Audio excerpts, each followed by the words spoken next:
para que se grabe y lo deje en el canal.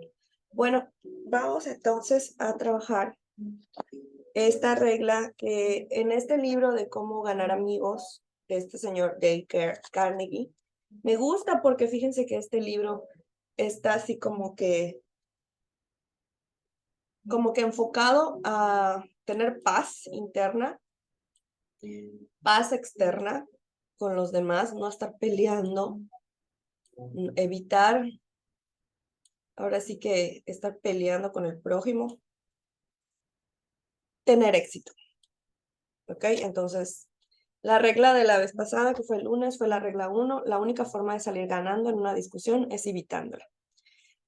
Vamos a ver la regla 2. Dice, un medio seguro de conquistar enemigos y cómo evitarlo.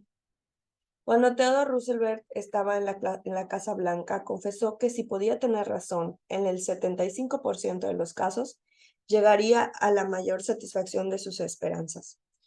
Sí, esa era la más alta proporción que podía esperar uno de los hombres más distinguidos del siglo XX. ¿Qué diremos usted o yo? Theodore Roosevelt fue presidente de Estados Unidos hace muchos años. Dice, si usted tiene la seguridad de estar en lo cierto solamente... Ay, perdón.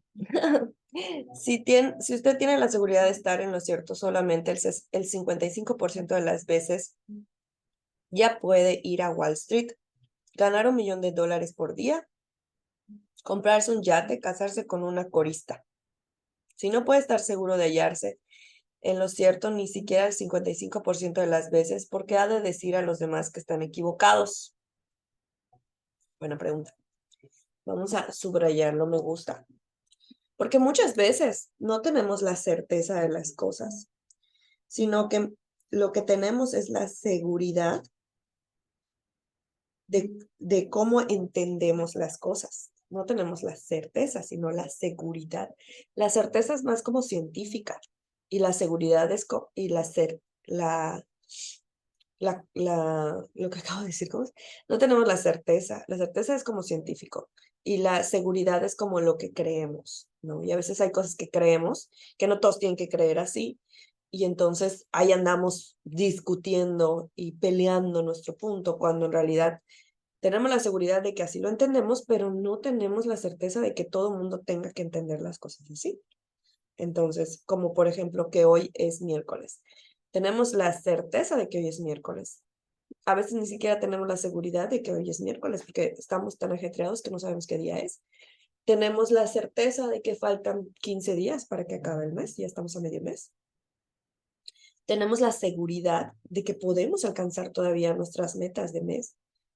No tenemos la certeza porque a veces no estamos haciendo. Entonces, vamos a continuar. Dice, puede decirse a la otra persona que se equivoca con una mirada o una entonación o un gesto, tan elocuentemente como una palabra. Y si le dice usted que se equivoca, quiere hacerle convenir por usted. Jamás, porque ha asentado un golpe directo a su inteligencia, su juicio, su orgullo, su respeto por sí mismo. Miren todo lo que se daña cuando queremos hacer ver al otro que está equivocado. Se daña, es un golpe directo a su inteligencia, su juicio, su orgullo, su respeto por sí mismo. Esto hará que quiera devolverle el golpe, pero nunca que quiera cambiar la idea. ¿Sí? Las personas van a querer defenderse, pero nunca van a querer cambiar de idea. Podrá usted volcar sobre él toda la lógica de Platón o de un Kant, pero no alterará su opinión porque ha lastimado sus sentimientos. Sí, como que se lastima el sentimiento del prójimo y ya no va a querer entender. Dice, no empieces nunca anunciando, le voy a demostrar tal y tal cosa. Está mal. Eso equivale a decir, soy más vivo que usted, voy a decirle una o dos cosas y le haré cambiar de idea. Esto es un desafío, despierta oposición y hace que quien lo escucha quiera librar batalla con usted antes de que empiece a hablar. O sea, si viene uno a poner sus forma, los demás lo van a rechazar. Dice, es difícil aún bajo las condiciones más benignas hacer que los demás cambien de idea, ¿por qué hacerlo aún más difícil? ¿Por qué ponerse en desventaja? Ay, Dios mío, qué importante, porque luego, sobre todo si uno tiene como fuertes convicciones, este, quiere que uno lo entienda como uno lo entiende. Amigas, no, es mucha energía, mejor esa energía. Vamos a, vamos a transferirla, a contactar nuevas personas para consentirle su piel y así ganar dinero, o sea, no hacer cambiar de opinión a los demás.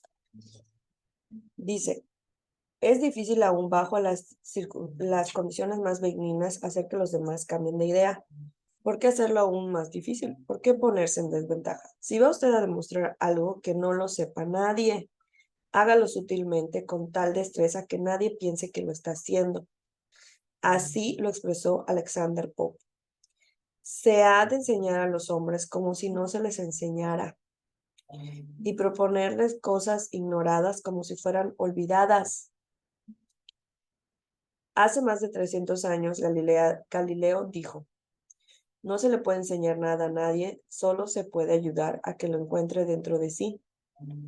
Lord Chesterfield dijo a su hijo, has de ser más sabio que los demás si puedes, pero no lo digas. Sócrates decía repetidamente a sus discípulos en Atenas, solo sé que no sé nada.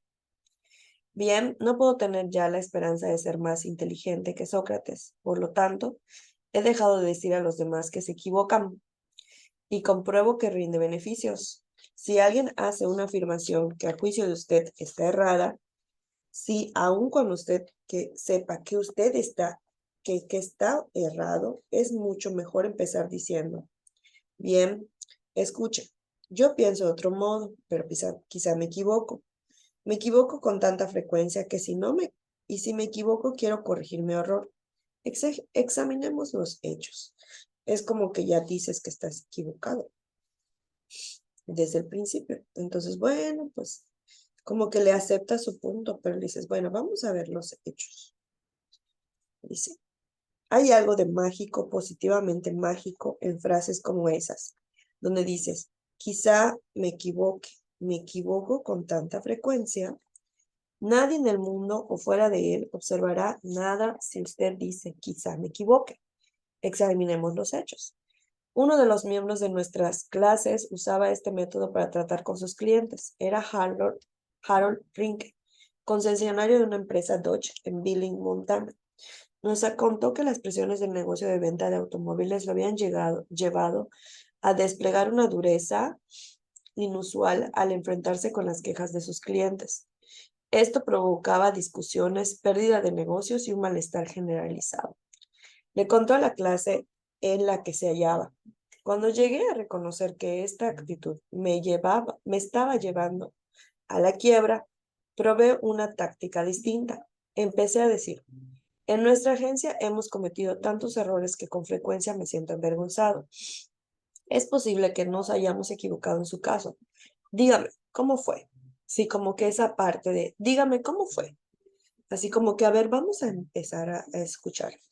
Fíjense que hace tiempo estaba yo leyendo a un autor que se llama Ignacio de Loyola. Estaba yo en un apostolado con unos padres jesuitas, como, como el Papa. El Papa es de una congregación que viene de este santo que es Ignacio de Loyola, que creó los jesuitas, la orden de los jesuitas. Y esos señores que tienen su orden, que ya ven que la iglesia es muy amplia, son muy prósperos, o sea, hacen negocios sirviendo a la población, pero son muy prósperos y son los que mejor se llevan con las nuevas generaciones. Porque Ignacio de Loyola, yo pienso que es así, porque así lo percibí. Porque Ignacio de Loyola, cuando existió hace cientos de años, porque fue creo que en 1800 o 1600, no me acuerdo la verdad. Cuando existió este señor, él en su época, él era caballero y luego tuvo su proceso de conversión. Buscan Ignacio de Loyola, su vida de conversión. Cuando él hace sus máximas para su congregación, él dice que para entender a un hermano. Y por hermano dice cualquier persona. Antes de que te hagas una idea para que te enojes con esa persona, tienes que pensar, a ver, ¿qué pasó? Como que, a ver, ¿qué estás pensando? ¿Por qué estás pensando eso? A ver, cuéntame. Más que nada eso. A ver, cuéntame. Ya saben. Entonces, eso es lo que él dice. Mm, Oigan, ¿saben qué? Él es extraño. Este, voy a ver si hacemos otra junta de excursión aquí en la casa para invitarles, aunque sea a desayunar y a trabajar. Bueno, paréntesis. Continuamos. Dice, este enfoque desarma a los quejosos y cuando el cliente termina de liberar sus sentimientos, suele mostrarse mucho más razonable que antes.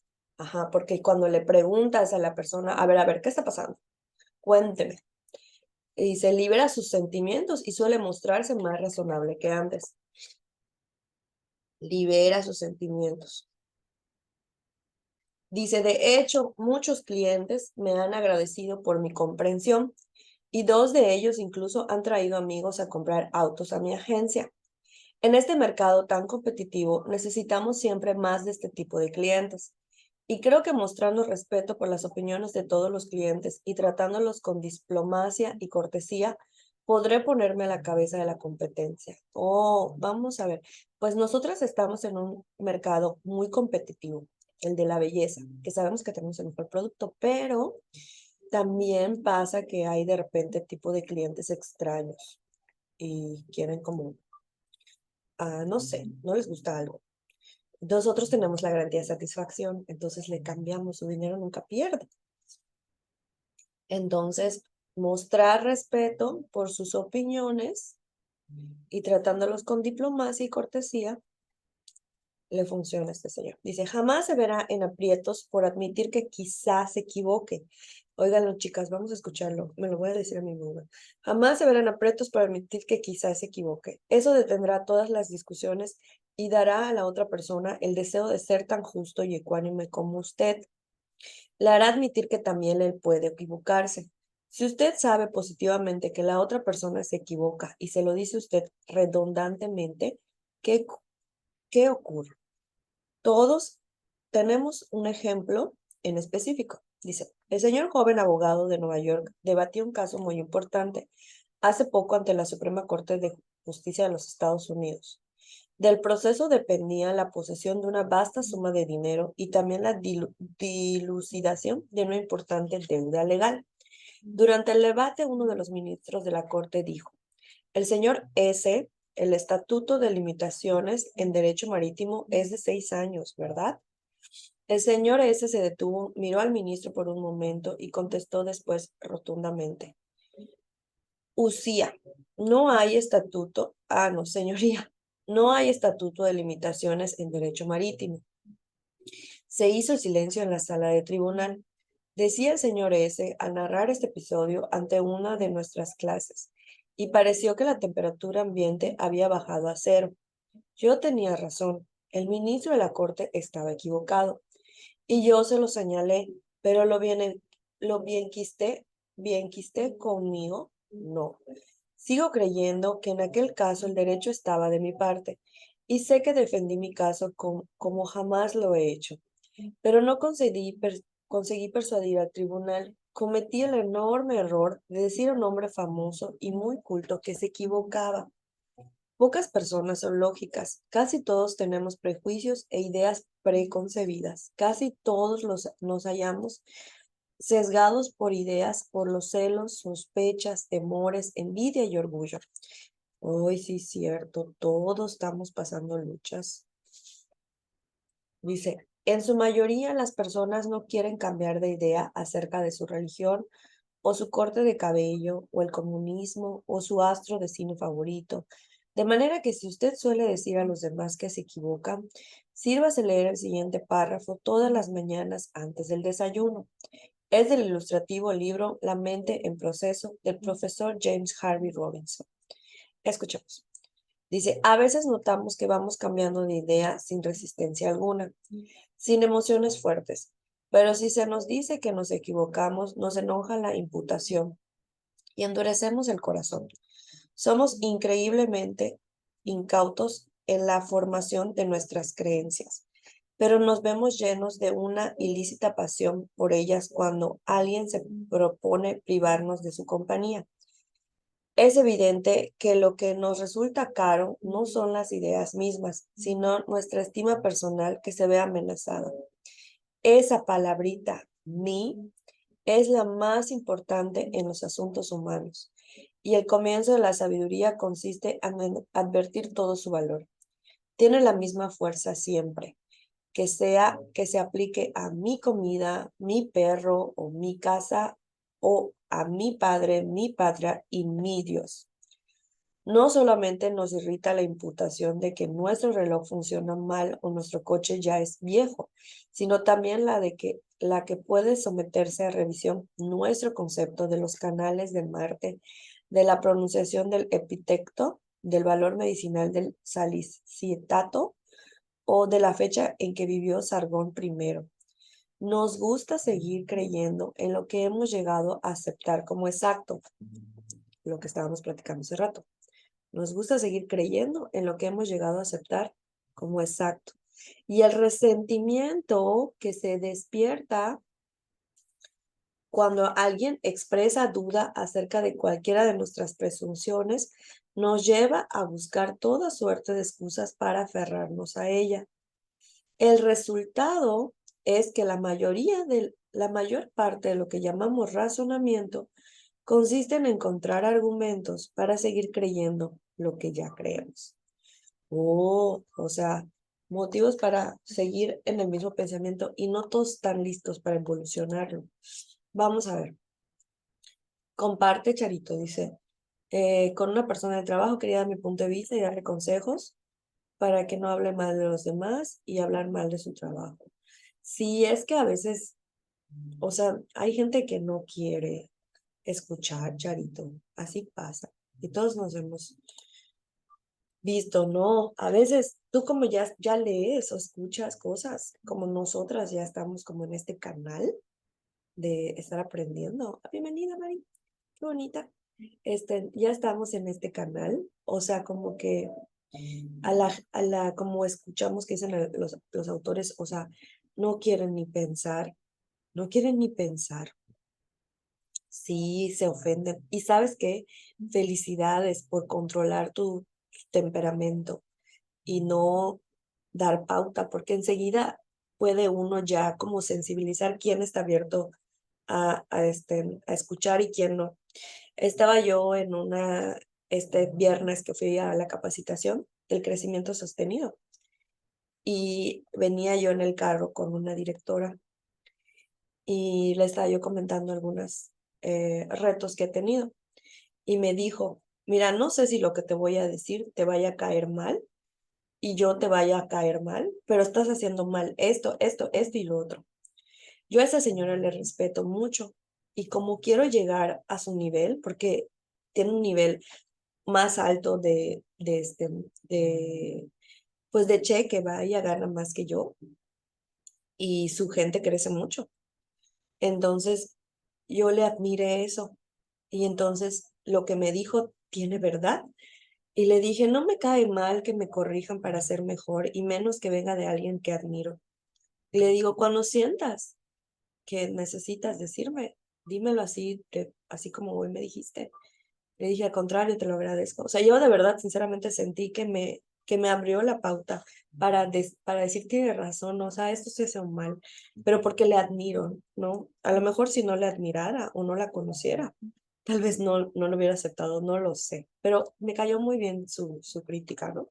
Y a veces uno, pues, este, pues sí está, no, y primera vez que hablaba con ella, ¿eh? O sea, primera vez que hablaba con ella, pero yo la admiraba, o sea, yo vi que tenía su carro rosa, entonces dije, tengo que aprender de ella, o sea, tendría yo que estar muy cerrada a crecer para que si alguien que está en la posición en la que quiero estar, no quiera yo escuchar. Entonces, mejor tomarlo nosotras, o sea, si nosotras estamos abiertas. Porque ahorita, por ejemplo, están aquí y están abiertos porque están escuchando. Dice, seguimos leyendo. Dice, Carl Rogers, el eminente psicólogo, escribió en su libro Realización de una persona. Me ha resultado de enorme valor permitirme comprender a la otra persona. Puede resultarles extraño el modo en que he formulado la frase. ¿Acaso es necesario permitirse comprender a otro? Creo que lo es. Nuestra primera reacción a la mayoría de las proposiciones que oímos en boca del prójimo es una evaluación o un juicio antes que una comprensión. Cuando alguien expresa un sentimiento, opinión o creencia, nuestra tendencia es casi inmediata. Sentir, tiene razón o qué estúpido, es anormal, es irracional, se equivoca, es injusto. Es muy raro que nos permitamos comprender precisamente qué sentido le ha dado a sus palabras la otra persona. O sea, no como que no queremos ver qué sentido le está dando. Solo queremos decir, está equivocado. Dice, yo encargué una vez a un decorador de interiores que hiciera ciertos cortinados para mi casa. Cuando llegó la cuenta quedé sin aliento. Pocos días más tarde nos visitó una amiga que vio los coordinados. Se mencionó el precio y la amiga exclamó con una nota de triunfo en la voz, que es una enormidad. Parece que se ha dejado engañar esta vez. ¿Era cierto? Sí, era la verdad. Pero a pocas personas les gusta escuchar una verdad que es denigrante para su juicio. Vamos a apuntar esto, por favor. Apúntenlo muy. Si tienes que apuntar, Bari, siempre apunten en las meditaciones. Les recomiendo. Eh, Aquí dice, a pocas personas les gusta escuchar una verdad que es denigrante para su juicio. A pocas personas les gusta escuchar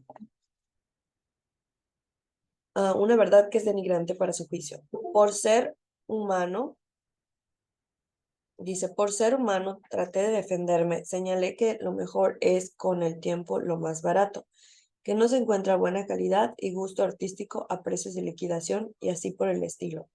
Al día siguiente nos visitó otra amiga que admiró los cortinados. Se mostró entusiasmada y expresó el deseo de poder estar en condiciones de adquirir parecidas para su hogar. Mi reacción fue de todo diferente. Para decirle la verdad, reconocí yo no puedo darme ese lujo, estos lujos. Pagué demasiado. Ahora lamente haberme encargado estos coordinados. Cuando nos equivocamos, a veces lo admitimos para nuestros adentros. Y si se nos sabe llevar con suavidad y contacto, quizá lo admitamos ante los demás. ¿Y acaso llegamos a enorgullecernos de nuestra franqueza y ecuanimidad en tal caso? Pero no ocurre así cuando otra persona trata de meternos a golpes en la garganta el hecho poco sabroso de que no tenemos la razón. Horace Greeley, el más famoso periodista de los Estados Unidos durante la Guerra Civil, estaba en violento desacuerdo con la política de Lincoln. Creía que podía obligar a Lincoln a convenir con él mediante una campaña de argumentación, burlas e insultos. Libró esta acerba campaña más de 3 meses, mes tras mes, año tras año, hasta la noche en que Booth hirió a Lincoln. Escribió un ataque personal de tono brutal, amargo, sarcástico contra el presidente, pero consiguió Greeley con esta servidad que Lincoln estuviera de acuerdo con él. Jamás. La burla y el insulto no sirven para esto. Si quiere usted conocer algunas indicaciones excelentes acerca de la manera de tratar con las personas, de dominarse y mejorar su personalidad, lea la autobiografía de Benjamin Franklin, una de las obras más fascinadoras que se ha escrito clásica en la literatura norteamericana. En esta historia de su vida, Franklin narró cómo triunfó sobre el hábito inocuo de discutir y se transformó en uno de los hombres más capaces, suaves y diplomáticos que figuran en la historia nacional. Un día, cuando Franklin era un jovenzuelo arrebatado, un viejo coaquero, amigo suyo, lo llevó a un lado y le descargó unas cuantas verdades, algo así como esto. Ben, eres imposible. Tus opiniones son como una cachetada para quien difiere contigo. Tan es así que ya a nadie le interesan tus opiniones. Tus amigos van descubriendo que lo pasan mejor cuando no estás con ellos. Sabes tanto que nadie te puede decir nada. Por cierto, que nadie va a intentarlo siquiera. porque ese esfuerzo solo le producirá incomodidades y trabajos. Por tal razón, es probable que jamás llegues a saber más de lo que sabes ahora, que es muy poco. Uno de los rasgos más hermosos que ha tenido Franklin, a mi juicio, es la forma en que aceptó esta dolorosa lección.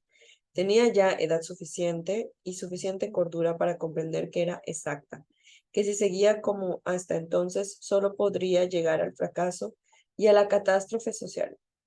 Dio, pues, una media vuelta, comenzó inmediatamente a modificar su actitud insolente, llena de prejuicios.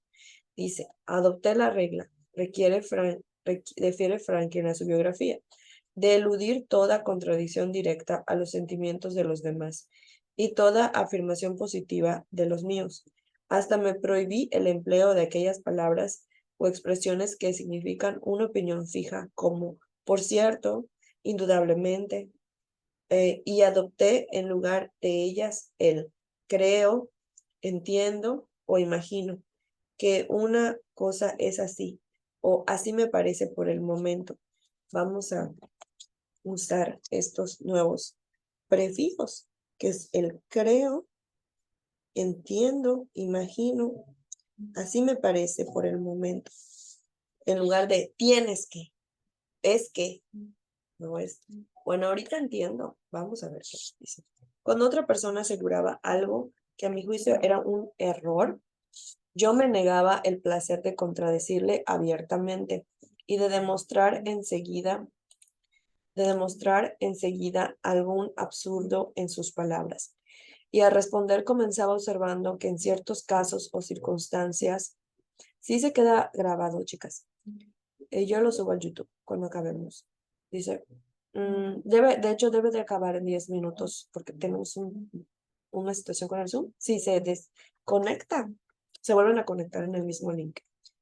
Dice, yo me negaba el placer de contradecirla abiertamente y de demostrar enseguida algún absurdo en sus palabras. Y al responder comenzaba observando que en ciertos casos o circunstancias su opinión sería acertada, pero que en caso presente me parecía que habría cierta diferencia, etc. Pronto advertí las ventajas de este cambio de actitud. Las conversaciones que entablaba procedían más agradablemente. La forma modesta en que exponía mis opiniones les procuraba una recepción más pronta y menos contradicción. Me veía menos mortificado cuando notaba que estaba en un error y conseguía más fácilmente que los otros admitieran sus errores y se sumaran a mi opinión cuando era la justa.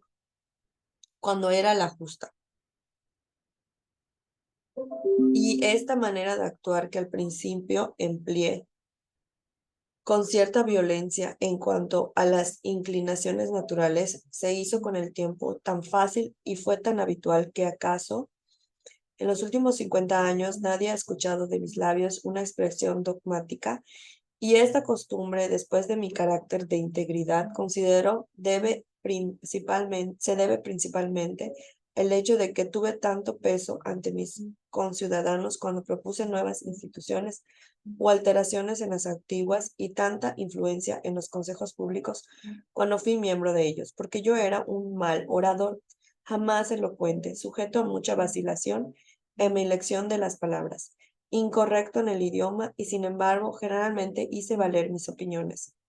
¿Qué resultados dan en los negocios los métodos de Benjamin Franklin?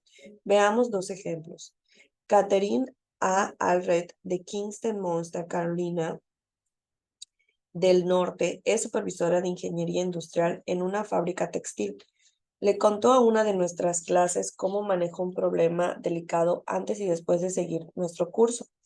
Dice, parte de mi responsabilidad es crear y mantener sistemas y normas de incentivación para nuestros operarios, de modo que puedan hacer más dinero produciendo más hilados. El sistema que habíamos estado usando funcionaba muy bien cuando solo teníamos 2 o 3 tipos diferentes de hilado, pero recientemente ampliamos nuestro inventario e instalaciones de modo de permitirnos producir más de 12 variedades diferentes. El sistema actual ya no es adecuado para pagar con justicia a los operarios por el trabajo que realizan, dándoles un incentivo para aumentar la producción.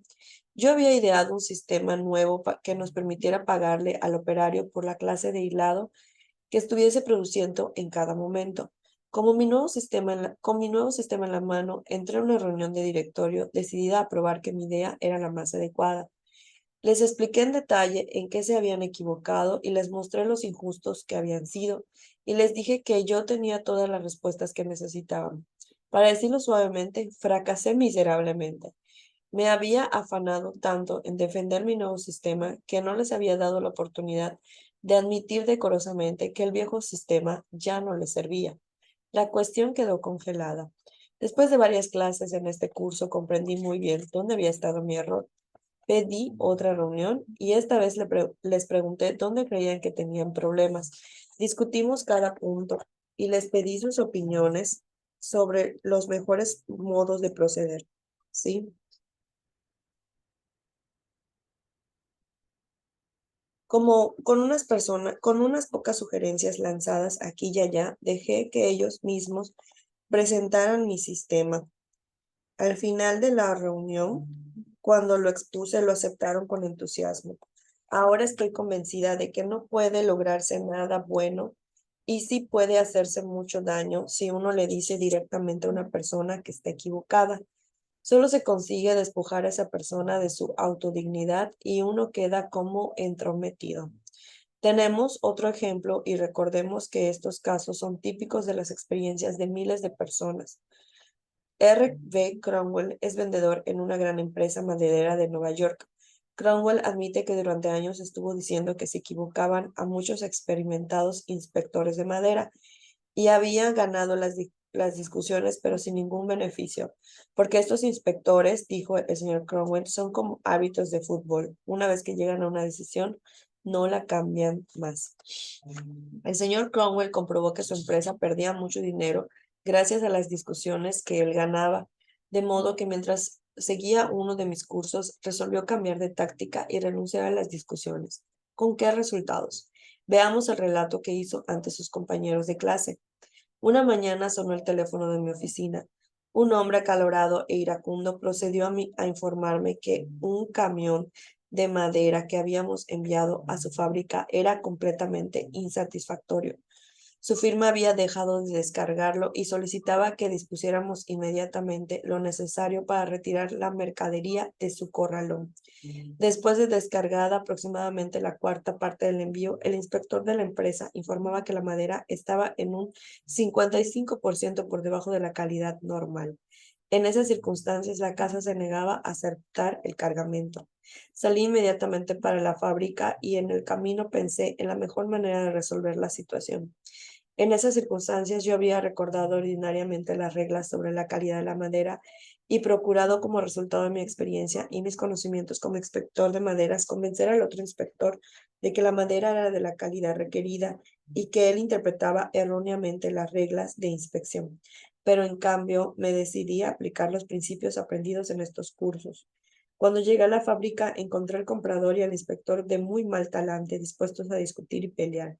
Llegamos hasta el camión y les pedí que continuaran descargando para poder ver cómo se presentaban las cosas. Pedí al inspector que siguiera en su tarea y dejara a un lado los rechazos, como había venido haciendo, y pusiera las maderas buenas en otra pila. Después de contemplarlo por un rato, comencé a advertir que su inspección era estricta en exceso y que no interpretaba bien las reglas. La madera en cuestión era pino blanco y yo sabía que el inspector era muy entendido de maderas duras, pero no tenía competencia ni experiencia en cuanto al pino blanco. En cambio, el pino blanco es muy fuerte. Sin embargo, no formulé objeción alguna por la forma en la que aquel hombre clasificaba la madera. Seguí mirando y por fin empecé a preguntar por qué ciertas piezas eran rechazadas. Ni por un instante insinué que el inspector se equivocaba. Destaqué que la única razón de mis preguntas era el deseo de poder dar a la empresa exactamente lo que necesitaba en los envíos futuros. Entonces, lo que estaba haciendo era hacer preguntas. Dice, con estas preguntas hechas siempre en forma amistosa y de cooperación y con mi insistencia en que tenía razón al rechazar tablones que no le satisfacían, conseguí que la relación entre nosotros dejaran de ser tensas. Alguna frase cuidadosamente formulada por mí parte dio origen en el ánimo del inspector a la idea de que tal vez algunas de las piezas rechazadas estaban en realidad dentro de la calidad que habría querido comprar y que las necesidades de la casa requerían una calidad más costosa. Tuve buen cuidado, no obstante, de no hacer pensar que yo defendía un punto de vista opuesto al suyo. Gradualmente cambió toda su actitud. Por fin admitió que no tenía experiencia en la clasificación de pino blanco y comenzó a hacerme preguntas acerca de cada una de las piezas que descargaban. Yo explicaba entonces por qué tal o cual pieza entraba dentro de la calidad específica en el pedido, pero insistiendo siempre en que no quería que la casa le aceptara si no respondía a sus necesidades. Por fin el inspector llegó al punto de sentirse culpable cada vez que colocaba un tablón en la pila de los rechazos, y por último comprendió que el error había sido de su empresa, por no especificar en el pedido una calidad tan buena como la que necesitaban. El resultado final fue que volvió a revisar todo el cargamento después de marcharme yo, que aceptó toda la madera y que recibimos un cheque por el pago total. En este caso, solo un poco de tacto y la decisión de abstenerse de decir a la otra persona que se equivoca resultó para mi compañía una economía de una buena cantidad de dinero contante y sonante, y sería difícil fijar el valor monetario de la buena voluntad que se salvó por este medio. Una vez le preguntaron a Martin Luther King cómo podía admirar siendo un pacifista el general de la Fuerza Aérea Daniel Chappie James. En aquel entonces era militar negro de más alto rango en el país, y el doctor King respondió: juzgo a la gente por sus principios, no por los míos, de modo